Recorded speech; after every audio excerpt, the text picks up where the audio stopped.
Another day, another vlog. Thank you Lord for this day. Hi mga chiko, for today's mini vlog, maaga nga akong bumangon dahil nga hindi naman ako nakatulog. Ay rigo, makananuya ba naman makatuntod din nga chiyo, may sira yung iPhone na pang vlog no. Hindi ko nga din alam kung ano nangyari, basta bigla na lang siyang namatay. Alam nyo naman na ang ginagamit ko talagang pang vlog para malinaw yung mga video, yung iPhone. Tagal ko nga din kasi pinaghirapan yan bago ko nabili, kaya naman sobrang sakit para sa akin. Hindi naman nga sa pinopromote ko yung Apple, pero yung Apple kasi talagang nakakapagbigay siya ng good quality video. Marami na nga akong Android na nagamit pero yung quality ng video na binibigay ng Apple talagang hindi magagaya ng mga Android. Kaya naman kagabi pa lang nung hindi na siya sumindi talagang hindi na ako mapakali. Ano ko ba namang mataranta retang unedited ang pong edited video ko at chula pa ka rin. Pati nga yung mga business na pinopromote ko na hindi pa na-edit nandun pa. Kaya naman Diyos ko talagang naaligaga ako. Kaya naman nakakahiya kasi doon sa mga pinopromote namin business kapag nalaman na lang hindi ma-upload yung mga video. Ay rigo kaya yata aliya may patuntod din at chiyo na bengking kakapangadi na sana magiyang maayos tang ka na akong cellphone. Bali agad ko na nga din pala pinadala yung cellphone ko doon sa technician na pinagkakatiwalaan ko. Sabi ko nga sa kanya gawin niya ang lahat, maisalba lang yung buhay ng aking iPhone. Charis. After ko nga magkape nagsaing na din ako kasi pag gising ko feeling ko gutom ako o dahil puyat lang ako. Charis. Pagkatapos ko nga maisa lang yung kanin lumabas muna ako para naman makasagap ako ng masarap na hangin. Sa mga time nga na yan napakalamig talaga ng ihip ng hangin. Talagang malapit na yung Pasko. At dahil nga feeling ko danupang ko, ayan may merito ko pa ngebon. Ay rego, ngebon na rin gagawang ko sana sunny side up at pegilan toast Inutusan ko na nga din palang bumili ng corn beef yung pamangkin ko dahil parang namimiss kong kumain ng bako. At dahil lali tayo afford itang bakang fresh, ayan magdilata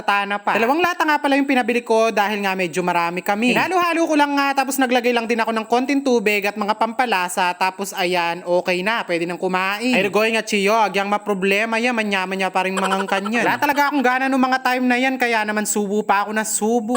Charis. Pagkatapos ko nga kumain, agad ko na niligpit yung pinagkainan ko tapos sinugasan ko na din. I-flex ko na din pala yung mga nabili kong murang t-shirt sa may TikTok shop. Bali nabili ko nga pala to ng 140 to 160 yata yung price niya. Very comfortable nga suotin tapos pwede pang pangporma. Kaya naman kung gusto mong bumili ng gantong t-shirt, check mo na lang yung link na nasa comment section. Ay bumili na kayo para naman may pandagdag akong pampagawa dun sa cellphone ko. Hi mga chiko, may share akong online game na kung saan pwede kang malibang at the same time pwede kang kumita. At take note, mahigpit na yung pinagbabawal to sa mga bata. Bali, ito nga pala yung una game. Ang una mong gagawin ay i-click ang link na nasa comment section para ma-download ang app at makapag-register ka. I-click mo lang ang register, tapos ilagay ang number, password na gusto mo, at ang referral ID na naka-flash sa screen. Pagkatapos, click mo lang ang send para pumasok ang verification code. Pagka-register mo nga, meron ka agad free 6 coin or pwede ka rin mag-cash in minimum of 100 pesos. Sundin lang mabuti ang lalabas na instruction sa screen para makapag-cash in ka. Dito nga sa una game, marami kang pwedeng laruin tulad na lang ng color game. Piso-piso nga lang yung taya ko dyan para di ganong masaktan kung matalo man. O diba, di mo na kailangan dumayo ng perya at fiesta para lang makapag-color game. Ay rigo mga che, at isa pa nga sa favorite ko nilalaro dito sa Uno game, yung mines. Iwasan mo lang yung bomba para manalo ko. Dito nga sa mines na to, malaki yung bet, malaki din yung panalo. Kaya laging tandaan, ang laro na to ay libangan lang na kung saan pwede kang manalo kahit paunti-unti. Dahil nga nagkasunod-sunod yung panalo natin dito sa mines, magwi-withdraw tayo. Bali ganito lang palang mag-withdraw. Click mo lang yung withdraw tapos sundan ang instruction na naka-flash sa screen. O diba, nalibang ka na, nag-enjoy ka po. Basahin ang first comment na nasa video na to, may paayuda ako sa mga nag-register.